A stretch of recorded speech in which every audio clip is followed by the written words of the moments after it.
तो hello friends, जैसा कि आप लोगों की बार बार एक रिक्वेस्ट आ रही थी कि 2025 हम सबके लिए कैसा साल रहने वाला है, इसके ऊपर एक वीडियो बनाइए। देखिए, वैसे तो मैं जनरलाइज प्रिडिक्शन ज़्यादा करता नहीं हूँ, but still if you insist me कि हाँ, एक बार फिर भी आप बताइए कि 2025 इन जनरल कैसा रहने वाला है।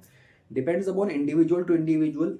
कोविड टाइम भी मोस्टली लोगों के लिए बुरा था, बट कुछ लोग उसमें ऐसे थे जो बहुत ज़्यादा तर गए, बहुत ज़्यादा हाई हाइट्स पे पहुंच गए थे।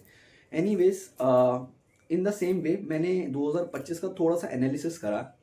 देखिए, 2025 2 plus 0 plus 2 plus 5 which is equals to number 9, और number 9 is the number which is govern by the planet Mars, Mangal, सेनापति। तो ये साल कहीं ना कहीं मंगल से रूल होगा। मंगल ग्रह का हम सबकी लाइफ के अंदर एक प्रभाव, इफेक्ट थोड़ा सा ज़्यादा बढ़ जाएगा। देखिए, अगर आप इंडिया का चार्ट लेते हैं, क्योंकि हम इंडिया स्पेसिफिक प्रिडिक्शंस कर रहे हैं, इंडिया का चार्ट अगर आप लेते हैं with the details 15 August 1947 and 12 AM, जिस टाइम हमारा देश आज़ाद हुआ था, अगर आप उस चार्ट को खोलते हैं, उस चार्ट में यू विल फाइंड आउट कि मंगल की जो पोजीशन है सबसे पहले तो हम हमारा जो चार्ट है इंडिया का, वो वृष लगन का है, टॉरस असेंडेंट का है, और मंगल की पोजीशन है दूसरे घर में, मिथुन राशि के अंदर। तो देखिए, मंगल कहीं ना कहीं जहां भी बैठता है, तीन जगह ऐसी होती है जहां पे उसकी दृष्टि पड़ती है, एस्पेक्ट पड़ता है। तो पहला एस्पेक्ट जो मंगल का होता है उसे कहते हैं फोर्थ एस्पेक्ट, चौथी दृष्टि। जो मंगल का जो पहला एस्पेक्ट पड़ रहा है वो पड़ रहा है कहीं ना कहीं फिफ्थ हाउस के ऊपर, सेकंड हाउस से बैठ के फिफ्थ हाउस को देख रहा है। जो फिफ्थ हाउस होता है ना, वो हमारी लाइफ में हमारे कहीं ना कहीं रिलेशंस को इंडिकेट करता है, थोड़ा बहुत हमारा रिलेशंस, हमारे फेम, इन सब चीज़ों को इंडिकेट करता है। तो मंगल की ये वाली जो एस्पेक्ट है, ये जो दृष्टि है, ये कहीं ना कहीं नेगेटिव है। क्यों? क्योंकि एक एनिमी साइन पे पड़ रही है। मंगल का एनिमी है मर्क्यूरी, बुध, और बुध की राशि है वहां पे फिफ्थ हाउस के अंदर।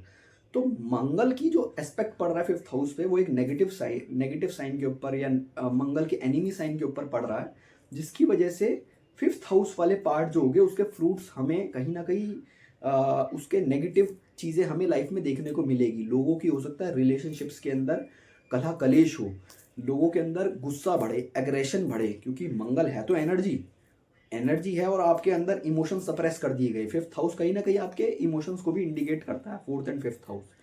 तो आपके इमोशंस को सप्रेस कर दिया जा रहा है, आपके अंदर एनर्जी बढ़ा दी जा रही है। तो हो सकता है लोगों के बीच में कहीं ना कहीं एक नेगेटिव माहौल आपको दिखने को मिले, जिसमें लोग आपस में फिजिकली असॉल्ट कर रहे हैं, आपस में एक दूसरे से लड़ रहे हैं। ये तो है इसका कहीं ना कहीं नेगेटिव पार्ट। दूसरा इसका जो एस्पेक्ट पड़ रहा है वो है एट्थ हाउस के ऊपर। एट्थ हाउस पे देखिए, एट्थ हाउस कहीं ना कहीं हमारे लाइफ के मिसफॉर्चून्स को रिप्रेजेंट करता है। तो एट्थ हाउस पे जो इसका एस्पेक्ट है, वो कहीं ना कहीं I would say it is a combined aspect. जितना मुझे लगता है कि एट्थ हाउस पे जब ये एस्पेक्ट डालेगा, तो कुछ ऐसी घटनाएं होगी जो इवेंचुअली हमें लग रही होगी कि बुरी है, but eventually it will turn out to be positive. इसके बारे में ज़्यादा डिटेल में नहीं जाते, इसके अगले एस्पेक्ट पे बात करते हैं, जो कि एक बहुत पॉजिटिव चीज़ है, जो हो सकता है इंडिया के अंदर बहुत बड़े लेवल पे होने वाली है। देखिए, मंगल की जो हमारी मंगल की, जैसे मैंने बताया कि तीन दृष्टि होती है, चौथी, सातवीं और आठवीं। तो जो मंगल की आठवीं दृष्टि है, वो पड़ रही है कैप्रिकॉर्न साइन पे, जो कि एक बहुत पॉजिटिव एस्पेक्ट है, क्योंकि ये अपनी उच्च की राशि को देख रहा है, एक्सॉल्टेड साइन को देख रहा है। मंगल कैप्रिकॉर्न साइन में उच्च का हो जाता है, एक्सॉल्टेड हो जाता है। तो देखिए, जब नौवें घर पे मंगल एस्पेक्ट करता है और एक पॉजिटिव एस्पेक्ट कर रहा है, तो लोगों के अंदर कहीं ना कहीं स्पिरिचुअलिटी बढ़ेगी। लोगों के अंदर एक आध्यात्मिकता, भगवान के प्रति झुकाव, जो लोग पहले से हो सकता है स्पिरिचुअल हो, वो थोड़ा सा और इवॉल्व हो जाए उस टाइम पीरियड के अंदर।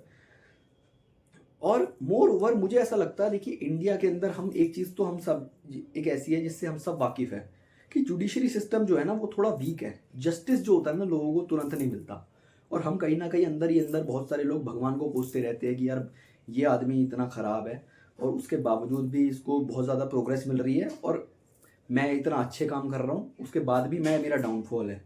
तो ये जो पीरियड है, कहीं ना कहीं ये एक जस्टिस का पीरियड है। हो सकता है लोगों ने जो बहुत पहले पुराने गलत काम करे हो, वो उनके सामने आए, लोगों को जस्टिस मिले, थोड़ा सा जस्टिस एक्सलरेट हो। अच्छा, ये तो मैंने आपको बता दिया कि क्या क्या चीज़ें हैं, मंगल के कैसे कैसे एस्पेक्ट है, कैसे कैसे रिजल्ट्स हम लोगों को देखने को मिलेंगे। अब बात आती है कि ये रिजल्ट्स हमें 2025 में कब देखने को मिलेंगे। देखिए 2025 जब लगेगा ना, तो चीज़ें कहीं ना कहीं शुरू तो हो जाएगी कि बहुत सारी आसपास से नेगेटिव न्यूज़ आना, हो सकता है दो देशों के अंदर क्लैशेस हो जाना, आपस में ऐसी ऐसी नेगेटिव न्यूज़ आना, 2025 लगेगा ये चीज़ें शुरू हो जाएगी। जब 2025 मार्च क्रॉस होगा तो इंडिया की जो दशा परिवर्तन है, अंतरदशा जिसे कहते हैं, अभी इंडिया की अंतरदशा चल रही है, महादशा चल रही है चंद्रमा की, और अंतरदशा चल रही है वीनस की। जब ये ट्रांजिट होगा अंतरदशा चंद्रमा से अंतरदशा सूर्य में, तो कहीं ना कहीं थोड़ा सा प्रभाव, इसका इफेक्ट ज़्यादा बढ़ जाएगा। बट आफ्टर सितंबर 2025 हम लोग एंटर करेंगे मंगल की महादशा में, चंद्रमा से मंगल की महादशा। और ये जो पीरियड होगा ना, इसमें ये वाले जो रिजल्ट्स मैंने आपको बताए, ये कहीं ना कहीं हमें पूरी तरह से देखने को मिलेंगे।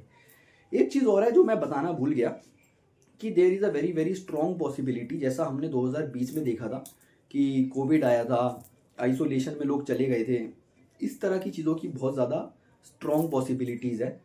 तो अगेन जनरलाइज प्रिडिक्शन है, डिपेंड करता है इंडिविजुअल टू इंडिविजुअल कुंडली में। बट अगर इसकी जनरल रेमेडी देनी हो जो कि बैकफायर बिल्कुल भी ना करे, तो मैं ये दूंगा कि सबसे पहले तो अपनी फिजिकल फिटनेस का एकदम ध्यान रखें, क्योंकि मैंने जैसा कि बताया कि ऐसी डिजीजेज आने के योग है, इस तरह की चीज़ें होने के योग है, तो अपनी फिजिकल फिटनेस का, अपनी मेंटल फिटनेस का, इन सब चीज़ों का ध्यान रखें।